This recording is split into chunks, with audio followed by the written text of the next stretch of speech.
पुंडलीकवरदा हरिविठ्ठल श्री ज्ञानदेव तुकाराम पंढरीनाथ भगवान की जय। माऊली ज्ञानेश्वर महाराज की जय। जगद्गुरु तुकाराम महाराज की जय।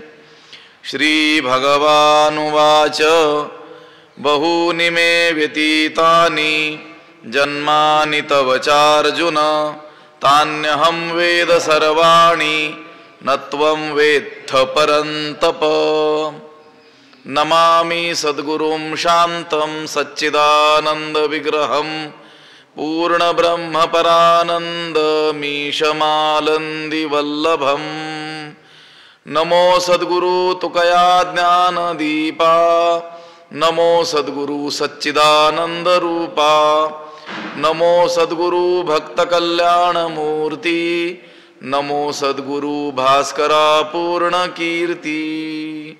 अखंड मंडलाकारं व्याप्तं येन चराचरं तत्पदं दर्शितं येन तस्मै श्री गुरवे नमः। जयांचे केली स्मरण होय सकळ विद्यांचे अधिकरण तेची वंदू श्री चरण श्री गुरूंचे ते नमस्कारोनी आता।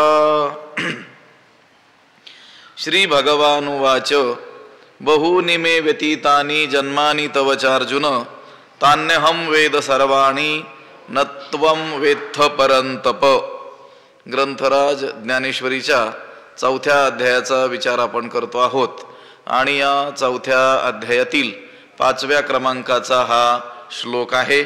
या श्लोकाचा अन्वय आणि अर्थ एकदा आपण पाहूयात। श्री भगवानुवाच श्री भगवान म्हणाले अर्जुन मे तव च बहूनि जन्मानि व्यतीतानि अहम तानि सर्वाणि वेद परंतप त्वं न वेत्थ। त्याचा अर्थ असा आहे श्री भगवान म्हणाले अर्जुन हे अर्जुना मे तव च माझे आणि तुझे बहुनी जन्मानी व्यतीतानी पुष्कळ जन्म होऊन गेलेले आहेत। हे अर्जुना माझे आणि तुझे पुष्कळ जन्म होऊन गेले आहेत। अहम तानी सर्वाणी वेद मी ते सर्व जाणतो मी त्या सर्व जन्मांना जाणतो। त्वं न वेत्थ परंतु तू जाणत नाहीस। आता या 4थ्या श्लोकामध्ये अर्जुनानं शंका केली होती। अर्जुन उवाच अपरम भवतो जन्म परम जन्म विवस्वतः कथमेतद् विजानीयाम त्वमादौ प्रोक्तवानिति। अर्जुन म्हणाला की हे देवा तुझा जन्म अलीकडचा आहे अलीकडच्या काळातला आणि विवस्वानाचा जन्म तुझ्याही फार पूर्वीच्या काळातील आहे। मग त्यामुळं सृष्टीच्या आरंभी तू विवस्वानाला योग सांगितलास हे मी कसं बरं समजून घ्यावं। कारण भगवंतानं सांगितलं होतं की मी हा योग कोणाला सांगितला इमं विवस्वते योगम प्रोक्तवान हमव्ययम विवस्वान मनवे प्राह मनोरिक्ष्वा कवे ब्रवीत। या पहिल्या श्लोकात भगवंतानं सांगितलं की हा जो अविनाशी योग आहे तो मी सूर्याला सांगितला। सूर्यानं मनूला सांगितला मनूने इक्ष्वाकूला सांगितला। त्यावर त्या 4थ्या श्लोकामध्ये अर्जुनानं शंका घेतली की हे मी कसं काय समजून घेऊ की तू हा योग सृष्टीच्या आरंभी विवस्वानाला सांगितला। आता विवस्वानाला सांगितलं हे समजून घेता आलं असतं पण त्याचा आणि तुझा जन्म एका काळातील असता तर तुझा जन्म तर अगदी अलीकडच्या काळातला आणि विवस्वानाचा जन्म तुझ्याही पूर्वीच्या काळातील आहे। तेव्हा तू सृष्टीच्या आरंभी विवस्वानाला योग सांगितलास हे मी कसे बरे समजावून घेऊ अशी अर्जुनानं काय केलेली आहे शंका केलेली आहे। आणि त्या अर्जुनाच्या शंकेचं निरसन भगवंत या श्लोकामध्ये करत आहेत। या 5व्या श्लोकामध्ये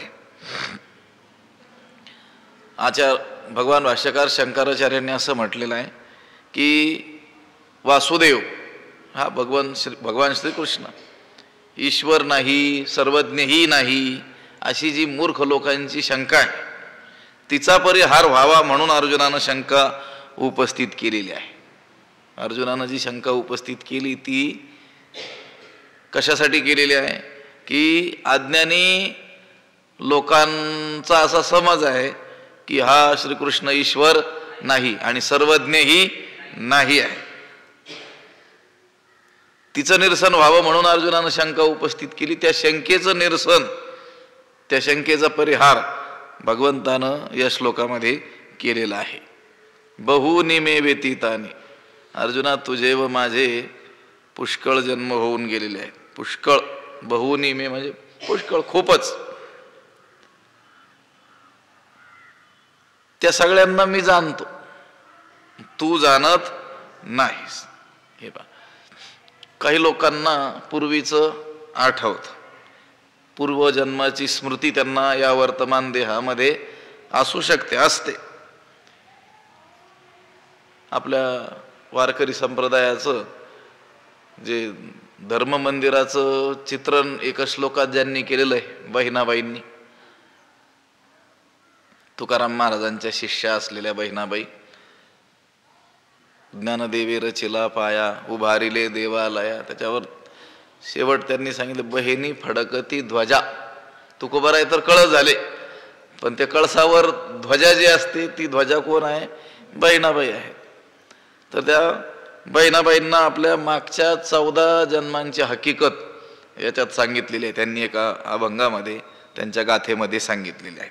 म्हणजे त्यांना मागच्या 14 जन्मांचं काय होतं? स्मरण होतं. कोणाला मागच्या 2 जन्माचं, 4 जन्माचं, 1 जन्माचं काय असतं? स्मरण असतं.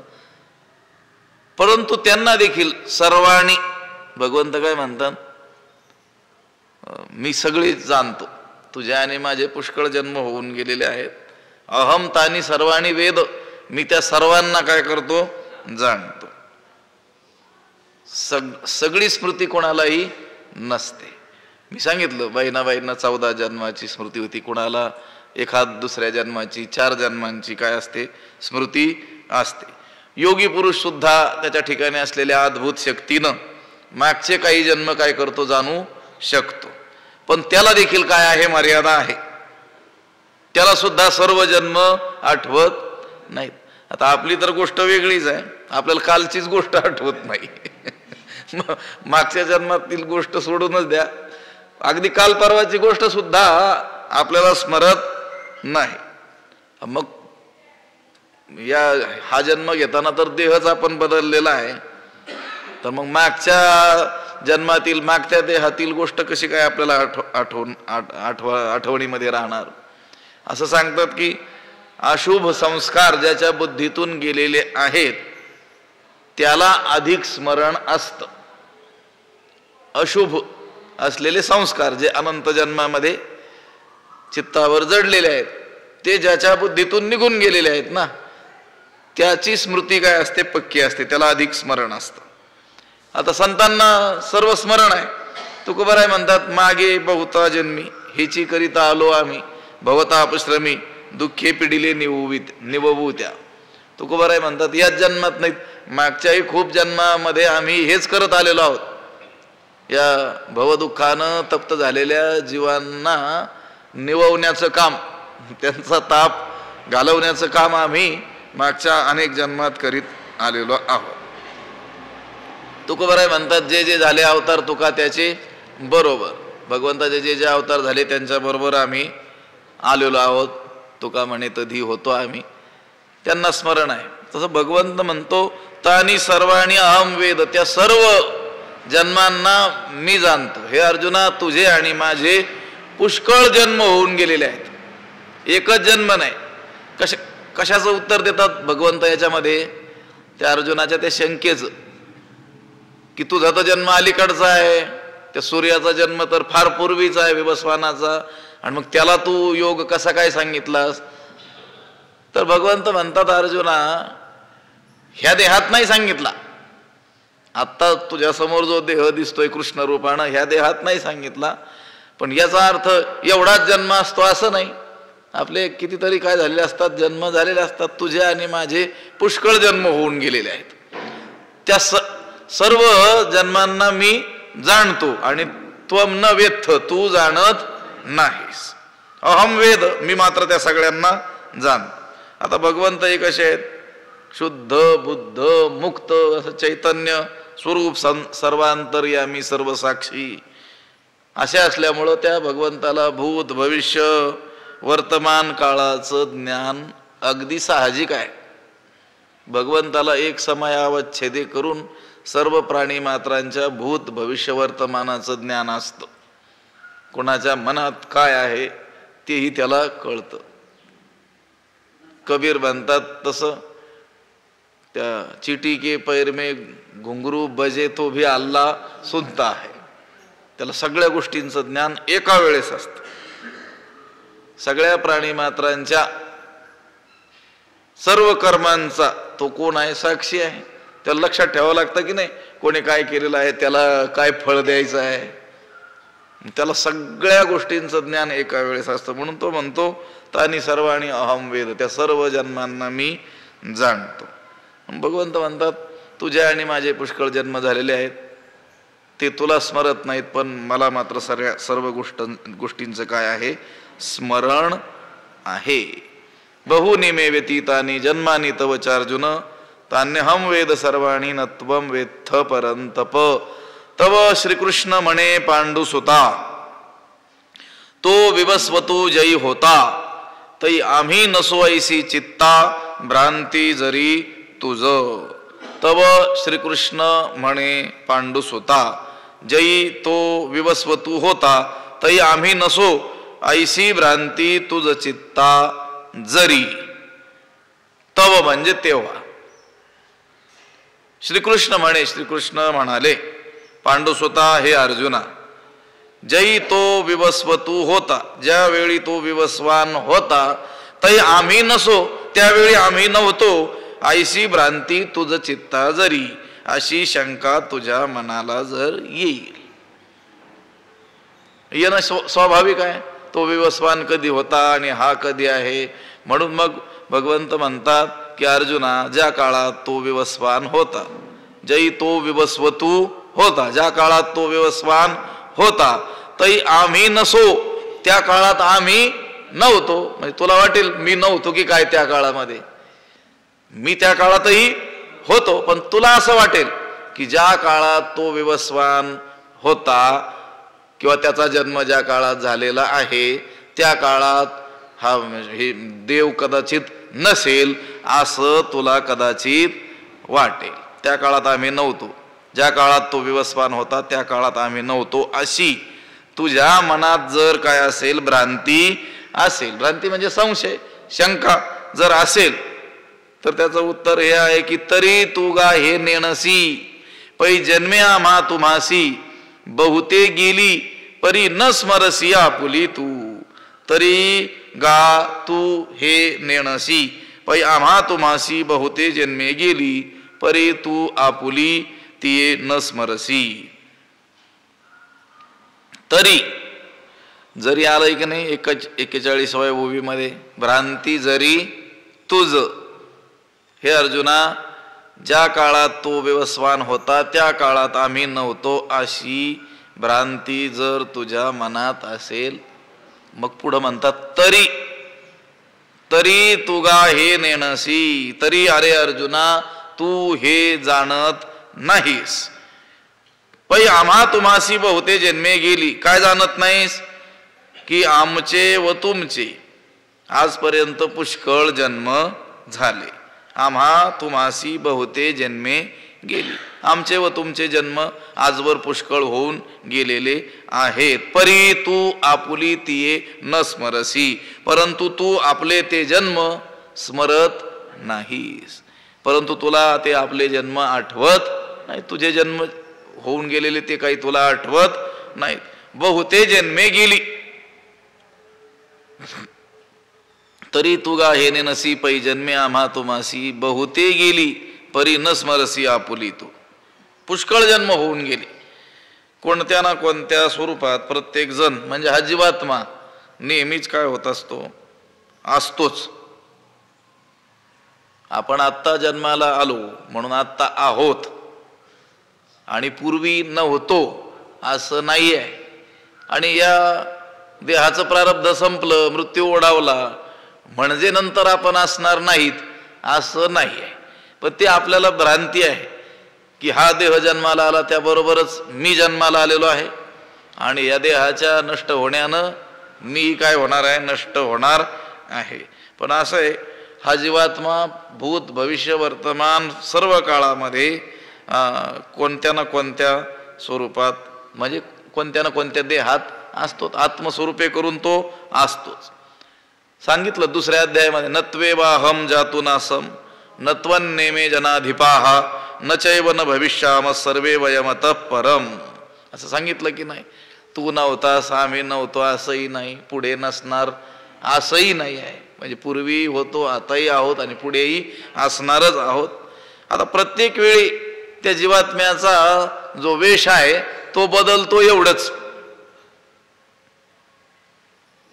जीर्ण झालेलं शरीर जसं तो जीवात्मा टाकून देतो, नवानी गृह्णा नरोपराणी नवानी, नवीन शरीर याचा काय करतो, वस्त्राचा काय करतो, स्वीकार. जसे जीर्ण वस्त्र मग नूतन वेढीचे, तसे देहांतरा ते स्वीकारी जे चैतन्य नाते. दुसऱ्या देहाचा काय केला जातो, फक्त स्वीकार केला जातो. एखादा जो उत्कृष्ट नट आहे ना, सर्व नाटकात काय करतो, एक ठराविक भूमिका घेऊन येतो. त्याप्रमाणे जे जो भगवंत आहे किंवा जे महात्मे आहेत ते प्रत्येक वेळी काय करतात, विशिष्ट कार्याकरता विशिष्ट वेश घेऊन येतात. म्हणजे अवतार धारण करून या मृत्यू लोकावर येत असतात. कोण, महात्मे आणि भगवंत. पण बाकीचे सामान्य जीव हे कृमी, कीटक, वृक्ष, दगड, मनुष्य अशा कोणत्या ना कोणत्या वेशामध्ये म्हणजे शरीरात जन्माला येत असतात. ते जया जे कर्मसूत्र मांडूने ठेविले स्वतंत्र, ते गती पात्र होची लागे. जसं जसं त्याचं कर्म असेल तशी तशी त्याची काय होते, गती होत असते. म्हणजे आपले सुद्धा अनंत जन्म झालेले आहेत. भगवंत अर्जुनाला सांगतात म्हणजे अर्जुनाच्या निमित्तानं आपल्याला सांगतात. पण आपल्याला त्याचं स्मरण आहे का, नाही आहे. मी बोलून गेलो की नाही, आपल्याला कालच आठवत नाही. आत्ता झालेली गोष्ट आपल्याला स्मरत नाही. तर मग पूर्वदेहामध्ये तो जो पूर्वजन्म होता तो पूर्वजन्म त्याचं स्मरण आपल्याला कसं काय होईल. उदाहरण सांगितलेलं आहे जुन्या लोकांनी की आगगाडीमध्ये प्रवास करणारं एखादं कुटुंब, त्या कुटुंबातील लहान मुलं, वयोवृद्ध असलेली, त्यांच्यासोबत असलेली वयोवृद्ध माणसं, त्या आगगाडीनं प्रवास करत असताना रात्रीच्या वेळी ती मुलं काय होतात, झोपी जातात. सकाळी उठतात, म्हणतात आपण तर पुण्याहून बसलो होतो, नागपूरच आलं, मध्ये स्टेशन लागले की नाही. पण त्यांच्यासोबत असलेला वयोवृद्ध तो झोपलेला नसतो, तो जागा असतो. त्याने ती सगळी स्टेशन्स पाहिलेले असतात. पण ती मुलं म्हणतात नाही नाही, मुलांनी काय पाहिलं, पुण्यात बसलो आणि कुठं उतरलो, नागपुरामध्ये उतरलो. त्यांना वाटलं मध्ये काही स्टेशन आलेच नाहीत. पण आले नाहीत की यांना आठवत नाहीये हे झोपेमुळं. पण त्या वयोवृद्ध माणसाला सर्व आठवतं, कारण तो जागा होता. अगदी तसंच भगवंत म्हणतो, अर्जुना तुझ्या आणि माझे पुष्कळ जन्म होऊन गेलेले आहेत, पण तू त्यांना जाणत नाहीस. मी मात्र सगळ्यांना तानी सर्वांनी अहमवेद, त्या सर्व जन्माला मी जाणतो. अनेक जन्म झालेले आहेत. किती जन्म झाला फेरा गणित नाही जी दाता. गणितच मांडता येणार नाही, कॅल्क्युलेटर मध्ये सुद्धा बसणार नाही आकडा. इतकी काय झालेले आहेत जन्म. किती वेळा जन्म यावे नित्य व्हावे पाहिजे. कितीतरी काय झालेले आहेत आपले जन्म झालेले आहेत. एकच जन्म आणि एकच मृत्यू जर असं मानलं तर मग परमार्थाची गरजच पडणार नाही. एकदाच जन्म आणि एकदाच मरण असं हे जन्म मृत्यूरूप हे चक्र जीवाच्या मागे अखंड लागलेलं आहे. एके जन्मे जन्म न सरे असं म्हटलेलं. एका जन्माने जन्म सरत नाही. एके मरणे मरण नो सरे, कोटी कोटी जन्माचे फेरे काळ योनीद्वारे करत असे करवित. काळ काय करतो, योनीद्वारे या जीवाकडून कोटी कोटी जन्माचे काय करतो, फेरे करवतो. अर्जुना तुझे पूर्वी अनेक जन्म झाले आहेत, परंतु ते तुला आठवत नाहीत. मला मात्र माझ्या मागील सर्व अवतारांचं काय आहे? स्मरण आहे. याचं कारण काय असलं पाहिजे? भगवंताला सर्व स्मरण आहे आणि आपल्याला स्मरण नाही. तो म्हणतो ना, तुझे आणि माझे पुष्कळ जन्म झालेले आहेत. मग त्याचेही पुष्कळ जन्म, आपलेही पुष्कळ जन्म, मग त्याला स्मरतय तर मग आपल्याला का स्मरत नाही? किंवा आपल्याला स्मरत नसेल तर ते त्यालाही स्मरण असू नये. तर त्याचं कारण आहे की जीवात्म्याची जी उपाधी आहे ती मलिन सत्वप्रधाना अविद्या आहे. अर्जुन कोण आहे? जीव आहे. जीवाची जी उपाधी ती मलिन सत्वप्रधान कोण आहे? अविद्या आहे. ती जीवाला आपल्या आत्मस्वरूपाचं काय करते? विस्मरण करत असते, विसर पाडत असते. आणि मग तो देह, तो काय करतो? जीव त्या देहाशी काय होतो? तादात्म्य करतो. त्यामुळं त्याची जी नित्य असलेली ज्ञानशक्ती ही तिरोहित होते आणि त्यामुळं पूर्वजन्माचं स्मरण राहत नाही. परंतु भगवंताची जी उपाधी आहे ती कशी आहे? शुद्ध सत्वप्रधान माया आहे. आणि ती कशी आहे? निर्मळ आहे. म्हणून ती त्याच्या असंग, निर्विकार, अक्रिय, अद्वितीय असं जे पारमार्थिक शुद्ध ब्रह्मस्वरूप आहे त्याला आवृत्त करत नाही. म्हणून भगवंताला मागील सर्व जन्मांचं काय असतं? स्मरण असतं. जीवाला स्मरण नसतं आणि भगवंताला सर्व गोष्टीचं काय असतं? स्मरण असतं. म्हणून तू गा हे तरी तू गा हे नेनसी, पै जन्मे आम्हा तुम्हासी बहुते गेली, परी न स्मरसी आपुली तू. परंतु तुला आपले जन्म आठवत नाहीत. मला मात्र कसं आहे? मी जेणे जेणे अवसरे, जे जे होऊनी अवतरे, ते समस्त ही स्मरे धनुर्धरा. धनुर्धरा, मी जेणे जेणे अवसरे, जे जे होऊनी अवतरे, ते समस्त ही स्मरे. अर्जुना, मी जेणे जेणे अवसरे, मी ज्या ज्या वेळी, ज्या ज्या प्रसंगी, जे जे होऊनी अवतरे, जे जे होऊन अवतरतो, म्हणजे ज्या ज्या रूपाने काय करतो? अवतार घेतो, ते समस्त ही स्मरे, ते सर्वही मला काय होतंय? स्मरण होतंय. ते सगळं मला आठवतंय. मी जेणे जेणे अवसरे, मी ज्या ज्या वेळी काय करतो? ज्या ज्या वेळी, अवसर म्हणजे वेळ, जे जे होऊनी अवतरे, जे जे मत्स्य, कच्छ, वराह इत्यादी रूपानं, वामन इत्यादी रूपानं काय होतो?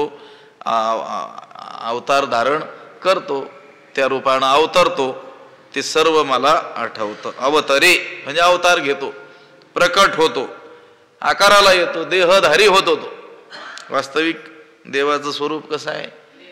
निर्गुण आहे. तो अव्यक्त, निराकार, नाही ज्या आकार, जेथोनी चराचर हरीसी भजे. नाम रूप संबंधू जाती क्रिया भेदू, हा आकारासीच प्रवादू वस्तूसी नाही. तो निर्गुण निराकार स्थितीत आहे, पण तरी देखील त्याला कधी कधी आकाराला यावं लागतं. म्हणून भगवंत पुढे ते कारण सांगणारच आहे भगवंत पुढच्या 7व्या आणि 8व्या श्लोकामध्ये. मी जेणे जेणे अवसरे, जे जे होऊनी अवतरे. अवतरे, अवतार म्हणतो तो. त्याच्या जन्माला काय म्हटलेलं आहे? अवतार म्हटलेला आहे. त्याच्या प्रकट होण्याला काय म्हटलंय? अवतार म्हटलेला आहे. तो अवतार धारण करतो. संतांचा अवतार आणि भगवंताचा अवतार. तेच परब्रह्म संत रूपानंही अवतरतं आणि तेच परब्रह्म या ईश्वर स्वरूपात देखील, रामकृष्ण इत्यादी रूपात देखील काय होतं? अवतीर्ण होत असतं. संत देखील काय आहेत? अवतारच आहेत ना. ब्रह्ममूर्ती संत जगी अवतरले, उद्धराया आले दीन जना. ते कोण आहेत? ब्रह्ममूर्ती, ब्रह्मस्वरूप, परब्रह्मच. पण परब्रह्मच त्या संत रूपाने काय होतात? अवतार धारण करत असतात. भगवंताचे आणि संतांचे अवतार असतात. धरियले रूप कृष्ण नाम बुंथी, परब्रह्म क्षिती उतरले. हे भगवंताबाबत. आणि अवतार तुम्हा धराया कारण, उद्धराया जन जड जीव. अवतार सामान्य जीवांचे अवतार नसतात. सामान्य जीवांचा काय असतो? जन्म असतो. आणि हा जन्म हा शुभाशुभ कर्माचं काय असतं? फळ असतं. त्यानंच मागच्या अनंत जन्मामध्ये केलेले शुभ अशुभ कर्म त्याचंच फळ सुख अथवा दुःख रूपाने द्यायला जो देह धारण करायचा तो जन्म, ते त्या कर्माचं काय आहे? पूर्वकर्माचं फळ आहे. अगा कर्मे जे उरावे तैतीही सुखदुःखी फळावे आणि तया ते भोगावया यावे. देहा एका अवश्यमेव भोक्तव्यम कृतम कर्म शुभाशुभम ना भोक्तम क्षीयते कर्म कल्पकोटी शतैरपी. आपण केलेलं कर्म शुभ अथवा अशुभ जे केलेलं कर्म आहे ते अवश्यमेव भोक्तव्यम अवश्य भोगावंच लागतं. मध्यंतरी कोट्यावधी कल्पाचा काळ निघून गेलेला असला तरी ते केलेलं कर्म भोग दिल्या वाचून आपोआप नष्ट होत नाही. तेच भोगावं लागतं. केले कर्म झाले ते याची भोग आले. उपजले मेले ऐसे किती.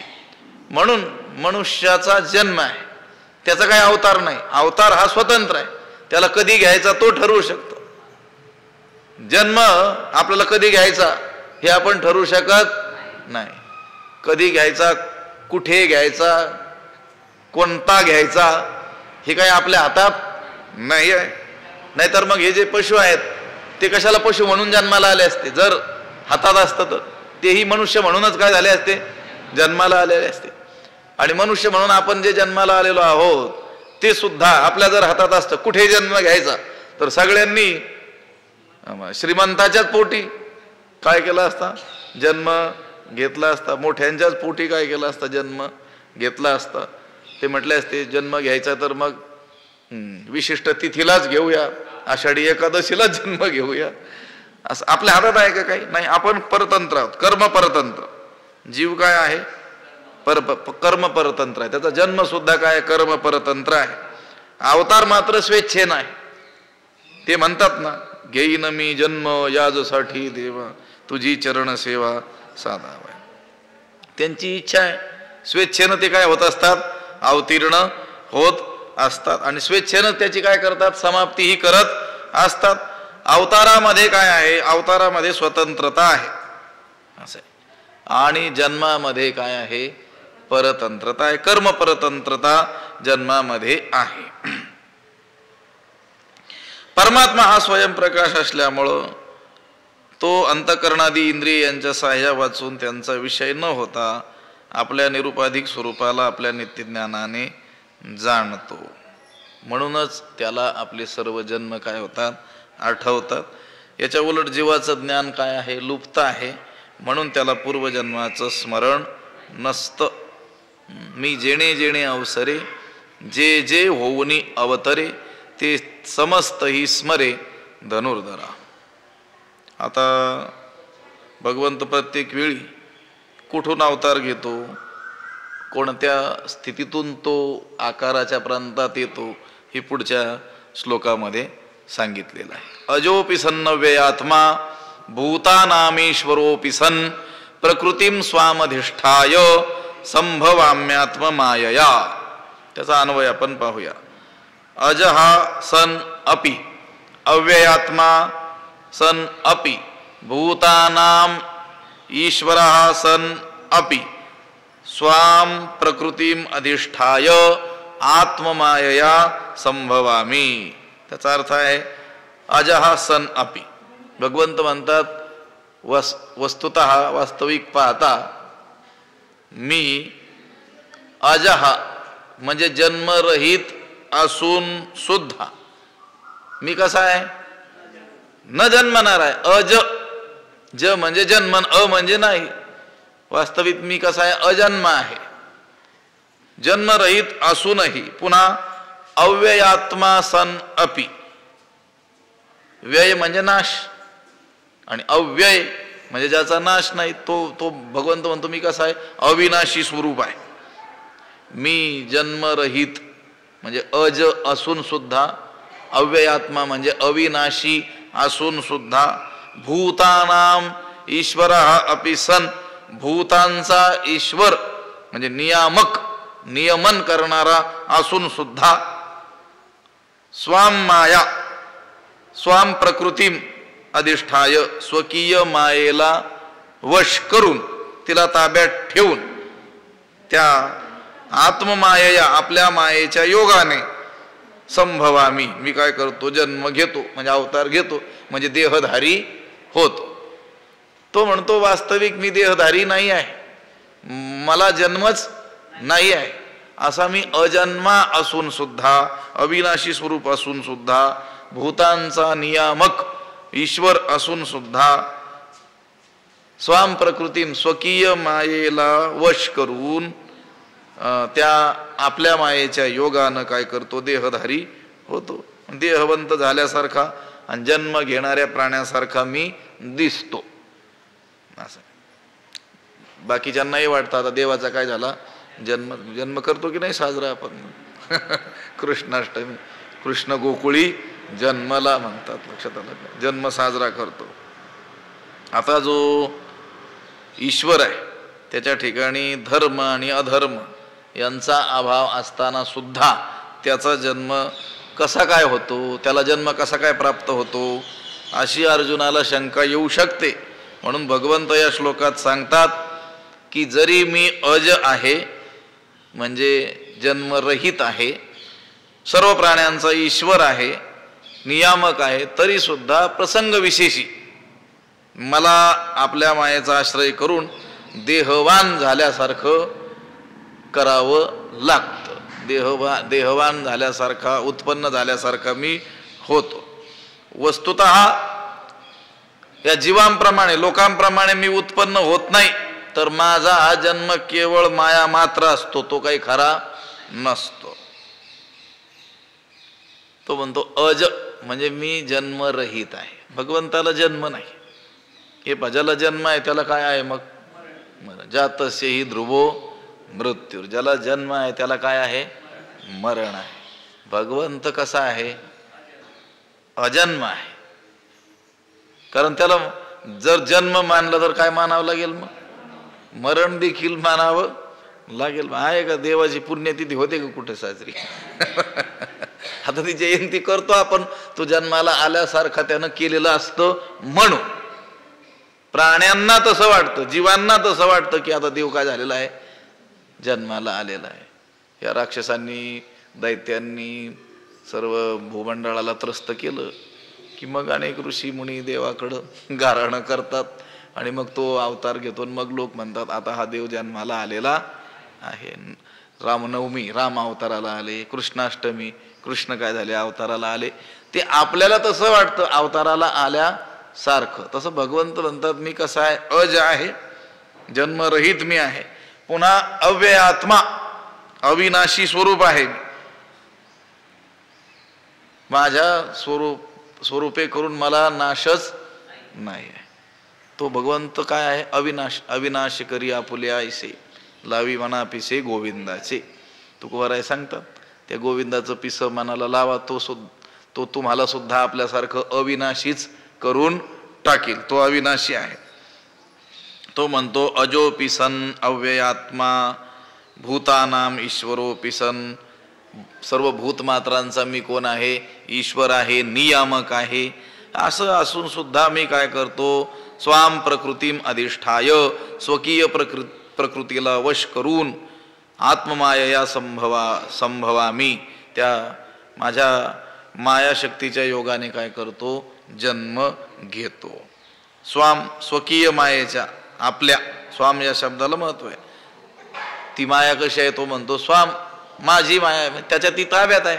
आपण जीव मायेच्या ताब्यात आहोत आणि माया त्याच्या भगवंताच्या ताब्यात आहे. जुने लोक उदाहरण सांगायचे की नाही, ते मंत्री लोक असतात त्यांच्याही मागे पुढे कोण असतात, पोलीस लोक असतात.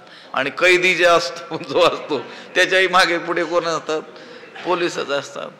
पण जो मंत्री असतो त्याच्या ताब्यात पोलीस असतात आणि कैदी जो असतो तो पोलिसांच्या ताब्यात असतो. तसं माया ही भगवंताच्या स्वाधीन आहे आणि आपण मायेच्या स्वाधीन. माया जशी नाचवते तसं आपण नाचतो.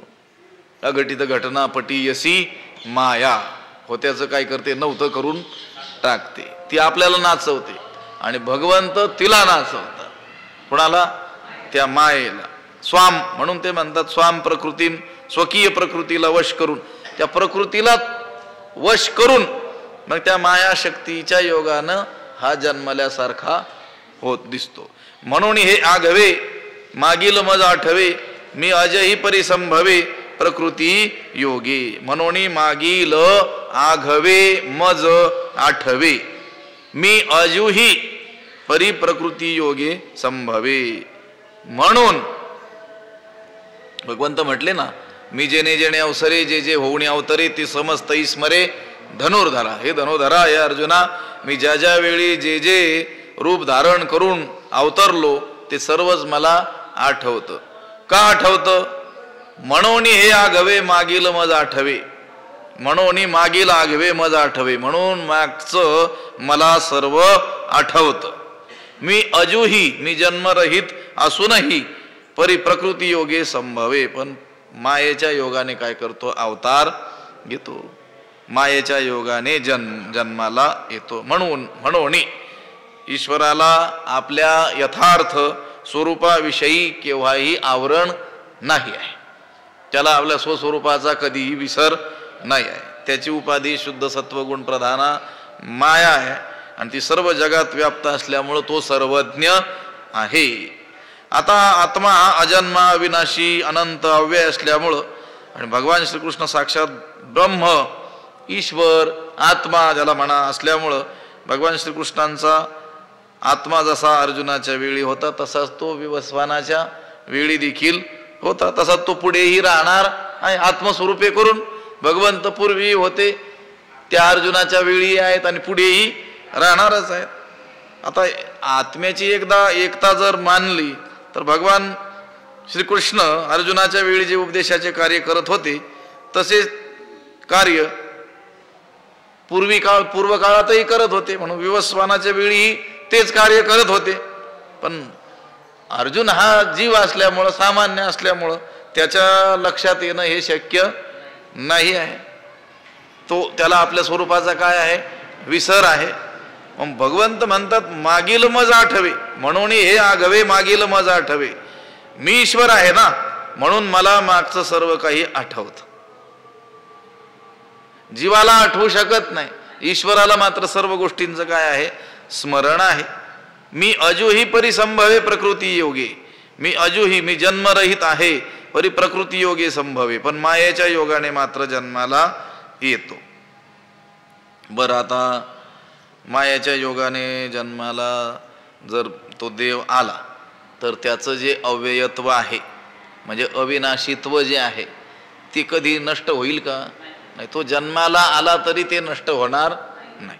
माझे अव्ययत्व तरी नशे, परी होणे जाणे एक दिसे, ते प्रतिबिंबे मायावशे माझ्या ठाई. परी होणे जाणे एक दिसे, ते माझ्याची ठाई मायावशे प्रतिबिंबे. माझे अव्ययत्व तरी नशे, माझा अविनाशीपणा तर नाहीसा होत. मी जो अविनाशी आहे तो आहेच. जरी त्या मायेच्या योगानं, प्रकृती योगानं मी अजन्मा असलेलो सुद्धा जन्माला आलो तरी देखील माझं अव्ययत्व नष्ट होत, माझं अविनाशीत्व, नित्यत्व नष्ट होत नाही. भगवंत जरी अज, अव्यय, अव्यक्त, निराकार असे जरी असले तरी देखील जेव्हा ते अवतार घेतात म्हणजे निर्गुणातून सगुण होतात त्यावेळी त्यांचं अजत्व, अव्ययत्व नष्ट होत नाही. की असं आहे किंवा त्या निर्गुण स्थितीतून सगुण स्थितीत आल्यामुळे त्या निर्गुण स्थितीत काही बिघाड होईल असं अजिबात नाही. कारण तो काही खराखोरा जन्म नाही आहे. जन्माला आल्यासारखा फक्त मायेच्या योगानं तो आपल्या अज्ञानी जीवांना दिसतो. म्हणून त्याचं जे अव्ययत्व आहे, अविनाशीत्व आहे, त्याच्यात काही बिघाड होत नाही. कारण असं होण्यामध्ये पूर्वरूपाचा काय होतो? परित्याग होत असतो. पूर्वरूप परित्याग आणि उत्तर रूप प्राप्ती याला काय म्हणतात? परिणाम म्हणत असतात. अव्यक्त परमात्मा जरी व्यक्त रूपाला आला, व्यक्त परिणाम नामाला पावला, देहधारी झाला, तरी त्याच्या मूळच्या स्वरूपामध्ये काहीही बदल होत नाही, काही फरक पडत नाही. देशे काळे स्वभावे, वेचू जया न संभवे, ते पद माझे पावे अविनाश तो. ते पद कसं आहे? ते भगवंताचं अविनाश असंच काय आहे? पद आहे. भगवंत म्हणतात आणि आकारा आलिया जयाचे, निराकारपण न वचे, आकार लोपे न विसंचे, नित्यता गा. म्हणून त्याला अक्षर असं म्हटलेलं आहे. त्या परमात्म्याला अक्षर असं का म्हटलेलं आहे? क्षर म्हणजे नाश, अक्षर म्हणजे ज्याला काही नाही आहे, नाश नाही आहे. आणि आकारा आलिया जयाचे निराकारपण न वचे, तो आकाराला जरी आला तरी त्या निराकारपणामध्ये काहीही बाधा होत नाही. आणि आकार लोपे न विसंचे नित्यता, आणि जो धारण केलेला आकार आहे तो जरी लोप पावला तरी त्याच्या नित्यतेमध्ये काही बिघाड होत नाही. तो नित्य आहे, तो आहेच आहे असं आहे. म्हणून माझे अव्ययत्व तरी न नशे, परी होणे जाणे एक दिसे. पण होणे जाणे म्हणजे जन्माला येणं आणि नाश म्हणजे अवताराला येणं आणि पुन्हा निजधामाला जाणं, हे काय होतं? दिसतं. दिसे दिसे म्हटलंय बरं का. माझे अव्ययत्व तरी न नशे, माझं अव्ययत्व अवताराला येण्यानं नष्ट होत नाही. परी होणे जाणे एक दिसे, परंतु अवताराला येणं, अवतार घेणं आणि निजधामाला जाणं, प्रयाण करणं, हा जो एक प्रकार दिसतो ना, तो कशामुळे दिसतो? ते प्रतिबिंबे मायावशे माझ्या ठाई. तो माझ्या ठिकाणी, माझ्या शुद्ध स्वरूपाच्या ठिकाणी असंग निर्विकार शुद्ध असले असं जे माझं स्वरूप आहे त्या ठिकाणी हा जो प्रकार दिसतो. कोणता प्रकार?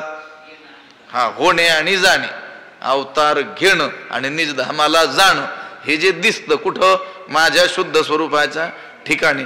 कशामुळे? मायावशे, ते मायेमुळं दिसतं, म्हणजे भासतं फक्त.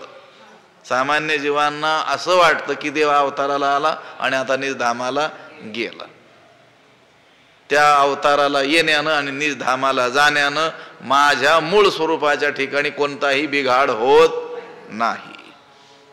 माझी स्वतंत्रता तरी न मोडे, परी कर्माधीनो ऐसा आवडे, तेही भ्रांती बुद्धी तरी घडे एरवी नाही. माझी स्वतंत्रता तरी न मोडे, परी कर्माधीनो ऐसा आवडे, तेही बुद्धी भ्रांती तरी घडे एरवी नाही. माझी स्वतंत्रता तरी न मोडे, माझं स्वातंत्र्य तर नष्ट होत नाही, माझी स्वतंत्रता तर भंगत नाही. माझं जे स्वातंत्र्य आहे, माझी जी स्वतंत्रता आहे मूळ स्वरूपामध्ये, ती तशीच अबाधित राहते. परी कर्माधीनो ऐसा आवडे, परंतु मी कर्मपरतंत्र आहे असं वाटतं. कोणाला? जीवांना, सामान्य जीवांचा विषय. सामान्य जीवांना तो भगवंत सुद्धा आपल्यासारखाच कर्माधीन आहे, कर्मपरतंत्र आहे असं काय होतं? वाटतं. त्याला कसलं आलंय कर्म, कसलं काय? आपलं सगळं जे चाललेलं आहे ते कर्माला अधीन होऊन चाललेलं आहे. माझं स्वातंत्र्य तर नष्ट होत नाही, परंतु मी कर्मपरतंत्र आहे असं वाटतं. तेही, ते वाटणं सुद्धा कसं आहे? भ्रांती बुद्धी तरी घडे एरवी नाही, परंतु ते वाटणं देखील भ्रमज्ञान असेल तर संभवतं, एरवी नाही. सामान्य जीवांना संभवतं, कारण त्यांच्या ठिकाणी काय आहे? भ्रांती आहे. त्यांच्या ठिकाणी काय आहे? भ्रमज्ञान आहे. पण जे महापुरुष आहेत, जे ज्ञानी पुरुष आहेत, ते मात्र देवाच्या या येण्या आणि जाण्याकडं या अज्ञान्यांसारखं पाहत नाहीत.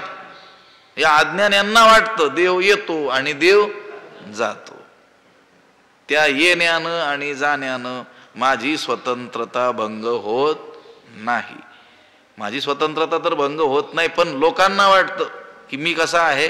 कर्मपरतंत्र आहे. कर्माधीनो ऐसा आवडे, माझी जी अकुंठित सत्ता आहे ती तशीच आहे. असं आहे.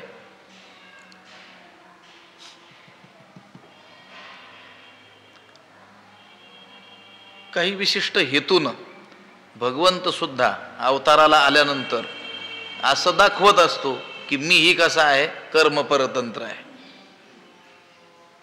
ते केलेल्या कर्माचंच मला काय करावं लागतं? फळ भोगावं लागतं. हे कशासाठी? ते याच्यासाठी दाखवतो की जीवांनी समजून घ्यावं, जर भगवंताला स्वतः कर्म भोगावं लागत असेल तर आपल्याला तर भोगावं लागेलच आहे. कर्मे श्रीराम वनवासा गेला, लक्षात लागेल. आता कसलं कर्मन कसलं काय, पण ते जीवांना दाखविण्याकरिता, जीवांना ते तसं वाटतं आणि ते वाटतं ते बरं आहे असं आहे. की भगवंताला सुद्धा म्हणजे जो अवतार धारण करून आलेला आहे त्याला सुद्धा कर्म भोगावं लागतं. म्हणजे हे मनावर बुद्धीवर आरूढ केलं जातं की जर देवालाही भोगावं लागत असेल तर आपल्यालाही भोगावं लागेलच.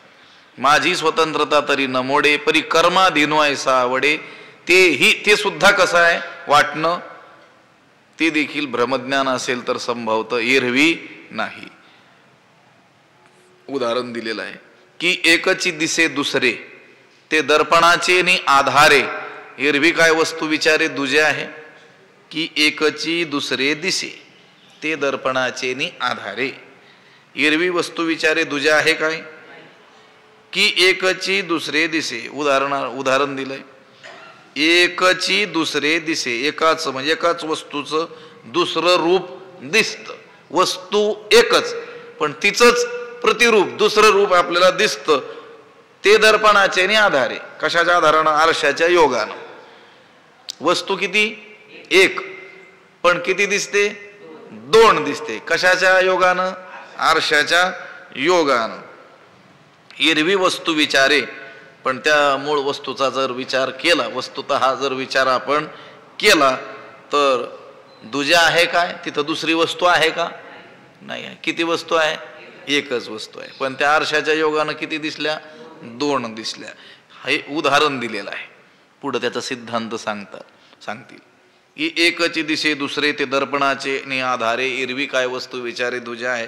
वस्तू विचारे पदार्थाचा जर विचार केला, त्या वस्तूचा जर विचार आपण केला तर वस्तू काय आहे? एकच आहे. म्हणजे आपलाच विचार करा, आपण आरशासमोर उभं राहतो, आपण किती आहोत?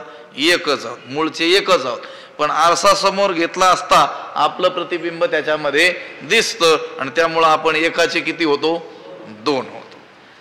पण वस्तुतः जर प्रतिबिंब रूप जी वस्तू आहे, दुसरी वस्तू जे प्रतिबिंब दिसलं ते खरं आहे का?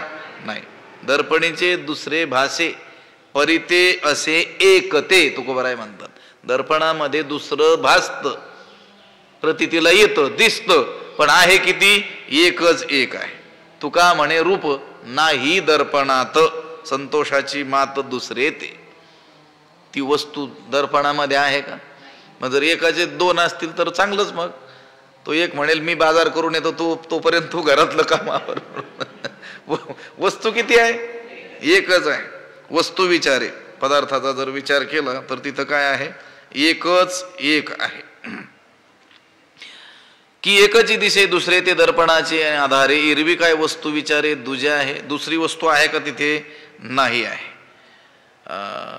तैसा अमूर्तची मी किरीटी परी प्रकृती जय अधिष्ठी तै साकारपणे नट नटी कार्या लागी. किरीटी तैसा मी अमूर्तची परिजय प्रकृती अधिष्ठी तै कार्या लागी साकारपणे नट नटी किंवा नटी. किरीटी हे अर्जुना, त्याप्रमाणे हे अर्जुना तैसा मी अमूर्तची, त्याप्रमाणे मी कसा आहे? अमूर्त म्हणजे परमार्थतः निराकारच आहे. मूर्त म्हणजे व्यक्त दशेला आलेलोच नाही, अव्यक्तच आहे. तैसा अमूर्तची मी किरीटी. किरीटी तैसा मी अमूर्तची. तसं पाहिलं तर मी कसा आहे? निराकारच आहे, अमूर्तच आहे. परी जय प्रकृती अधिष्ठी, पण जेव्हा मी मायेचा काय करतो? आश्रय करतो. तै कार्या लागी साकारपणे नटी, तेव्हा जगताच्या कार्याकरिता सगुण रूपाने काय करतो? नटतो. म्हणजे काय करतो? अवतार घेतो. नट नटी म्हणजे नटाप्रमाणे नटतो. धर्मरक्षणाच्या कार्याकरिता, या जगताच्या कार्याकरिता मी काय करतो? साकारपणानं म्हणजे आकार धारण करतो आणि नटाप्रमाणे काय करतो? नटतो. उदाहरण काय आहे? दृष्टांत काय दिला? दर्पणाचे ने आधारे की एकची दिसे दुसरे. एकच वस्तू पण त्या आरशाच्या योगानं एकच वस्तू किती दिसते? दोन दिसतात. तिथं जर विचार केला त्या वस्तूचा तर वस्तू किती आहे? एकच आहे. हे झालं उदाहरण. भगवंत म्हणतात तैसा अमूर्तची मी किरीटी. तैसा किरीटी हे अर्जुना, त्याप्रमाणे मी कसा आहे? अमूर्त आहे, निर्गुण आहे. निराकार आहे. पण जेव्हा मी प्रकृतीचा आश्रय घेतो तसा माणूस किती एकच, पण जेव्हा तो आरशाचा काय करतो आश्रय घेतो त्यावेळी एकच माणूस दोन दिसू लागतो. आणि दोन दिसत असला तरी देखील वस्तुतः विचार केला तरी तो किती आहे एकच आहे. भगवंत म्हणतात अगदी त्याप्रमाणे मी निराकारच आहे, मी निर्गुणच आहे, मी अव्यक्तच आहे, अमूर्तच आहे. पण प्रकृतीचा जेव्हा मी आश्रय घेतो तेव्हा साकारपणे नटनटी कार्या लागी, तई कार्या लागी, तेव्हा धर्मरक्षणाच्या कार्याकरिता साकारपणे नटनटी, साकारपणाने नटाप्रमाणे काय करतो नटतो. म्हणजे मी आकार धारण करतो, ते आकार धारण केल्यासारखा दिसतो. हे एवढं लक्षात ठेवा, आकार धारण केल्यासारखा मी दिसतो. मी आहे वस्तुतः कोण अमूर्तच. आता आकार धारण केलेला असला त्या काळात सुद्धा मी कसा आहे अमूर्तच आहे. जसं त्या आरशात पाहत असलेला तो माणूस दोन जरी तिथं दिसत असले तरी विचार केला तर तिथं किती आहेत एकच आहेत. आरसा बाजूला काढा तिथं कोण आहे एकच आहे. आरसा ठेवा तरी किती आहेत एकच आहेत. दिसतील दोन. माझं बोलणं लक्षात आलंय. आरसा असो किंवा आरसा नसो माणूस किती आहे एकच आहे. हा फक्त फरक काय होईल, आरसा आला किती एकाचे किती दिसतील दोन दिसतील. पण दोन दिसत असतात त्या क्षणी सुद्धा किती आहेत एकच आहेत. आरसा असला काय नसला काय माणूस किती असतो वस्तू एकच असते. अगदी त्याच पद्धतीनं भगवंत म्हणतात हे अर्जुना परमार्थतः मी कसा आहे अमूर्त आहे, निराकारच आहे. पण प्रकृतीचा ज्यावेळेस मी आश्रय घेतो त्यावेळेस कार्यालागी, काही कार्य करण्याकरिता धर्मरक्षणासाठी पुढे सांगणार आहेत. त्या धर्मरक्षणाच्या कार्याकरिता मी काय करतो नटतो म्हणले. कसा नटाप्रमाणे. नट नटी, तो नट जसं त्याला जी भूमिका करायची आहे, जे पात्र वठवायचे तो काय करतो नटतो, त्याचा वेश धारण करतो. त्याला आता राक्षसाचं पात्र करायचं असेल, देवी देवतांचं पात्र साकार करायचं असेल तर तो काय करतो तसं काय करतो नटतो. तै साकारपणे नटनटी कार्या लागी. तर कोणतं कार्य आहे ते पुढे या 2 श्लोकामध्ये सांगणार आहे. त्याचा विचार उद्या करू. पुंडलिक वरदा हरी विठ्ठल.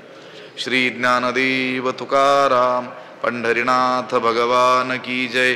माऊली ज्ञानेश्वर महाराज की जय. विठ्ठल विठ्ठल.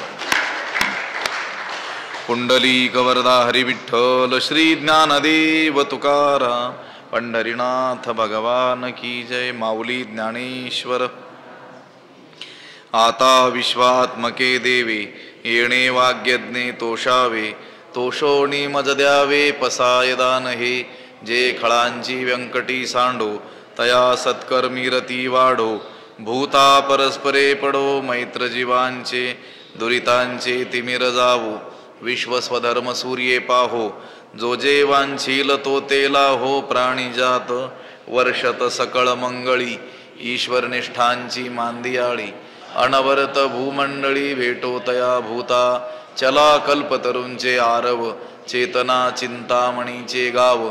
बोलते जे अर्णव पियुषांचे. चंद्रमे जे अलांछन मारतंड जे तापहीन. ते सर्वाही सदा सज्जन सोयरे होतु. किंबहुना सर्व सुखी पूर्ण होवणी तिही लोकी. भजिजो आदि पुरुखी अखंडित आणि ग्रंथोपजीविये. विशेषी लोकी इये दृष्टा दृष्ट विजय होवावेजी.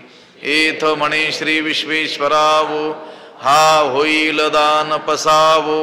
येणे वरे ज्ञानदेवो सुखिया झाला. येणे वरे ज्ञानदेवो सुखिया झाला. येणे वरे ज्ञानदेवो सुखिया झाला. पुंडलिक वरदा हरी विठ्ठल. श्री ज्ञानदेव तुकाराम पंढरीनाथ भगवान की जय. माऊली ज्ञानेश्वर महाराज की. जगद्गुरु तुकाराम महाराज की. शांती ब्रह्म एकनाथ महाराज. सद्गुरु वंशी महाराज की जय. सद्गुरु जोग महाराज की जय.